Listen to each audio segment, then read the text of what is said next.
அஸ்ஸலாமு அலைக்கும். Welcome to Shala's recipes. இன்றைக்கி நம்ம என்ன ரெசிபி பார்க்க போகிறோம்னா பாதாம் வச்சு ஒரு ஸ்நாக்ஸ் தாங்க பார்க்க போகிறோம். வாங்க எப்படி செய்யலாம்னு பார்க்கலாம். பாதாம் ஒரு கப் சேர்த்துக்கோங்க, ஒரு முட்டை, மிளகாய்த்தூள் 1 டீஸ்பூன், உப்பு 1/4 டீஸ்பூன், இஞ்சி பூண்டு பேஸ்ட்டு 1/2 டீஸ்பூன் சேர்த்துக்கோங்க, மல்லித்தூள் 1 டீஸ்பூன், ஜீரகத்தூள் 1/2 டீஸ்பூன், கடலை மாவு 3 டேபிள் ஸ்பூனும், கார்ன்ஃப்ளவர் 3 டேபிள் ஸ்பூன் சேர்த்துக்கோங்க. சேர்த்து நல்லா மிக்ஸ் பண்ணிடணும். ரொம்ப ஈஸியான ரெசிபி இது, குயிக்காக பண்ணிடலாம். மிக்ஸ் பண்ணியாச்சு. நான் மீடியம் ஹீட்டில் எண்ணெயை காய வச்சு வச்சுருக்கேன். இப்போ ஒவ்வொரு பாதாமாக எடுத்து நம்ம சேர்த்துடலாம். பொதுவாக ஸ்நாக்ஸ் கேட்குற பிள்ளைங்களுக்கு இந்த மாதிரி நம்ம செஞ்சு கொடுக்கலாம். ரொம்ப டைம் எடுக்காது, நம்ம குயிக்காக பண்ணிடலாம்.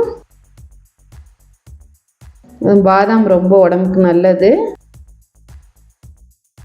கோல்டன் ப்ரௌன் கலர் வந்தோடனே இந்த மாதிரி திருப்பி விட்டுக்கோங்க. இவ்வளோதான், நம்ம குக் ஆயிடுச்சு. இப்போ எடுத்துடலாம். நல்லா கிறிஸ்பியாக இருக்குங்க சாப்பிட்றதுக்கு.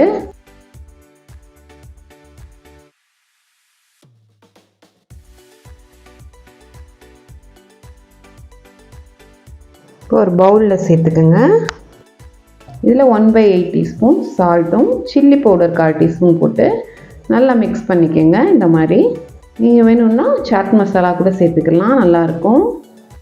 வெறும் 5 மினிட்ஸில் பாதாம் வச்சு ஒரு ஸ்நாக்ஸ் ரெடி பண்ணியாச்சு. நீங்களும் ட்ரை பண்ணி பாருங்கள். ட்ரை பண்ணி பார்த்துட்டு எப்படி இருக்குன்னு எனக்கு கமெண்டில் சொல்லுங்கள்.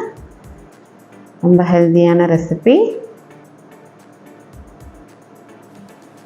நல்லாயிருக்கும். ஒரு ஏர்டைட் கண்டெய்னரில் நீங்கள் வச்சு ஸ்டோர் பண்ணி வச்சுக்கலாம். சீக்கிரம் கெட்டு போகாது. நெக்ஸ்ட் வீடியோவில் பார்ப்போம். தேங்க்ஸ் ஃபார் வாட்சிங். பாய்.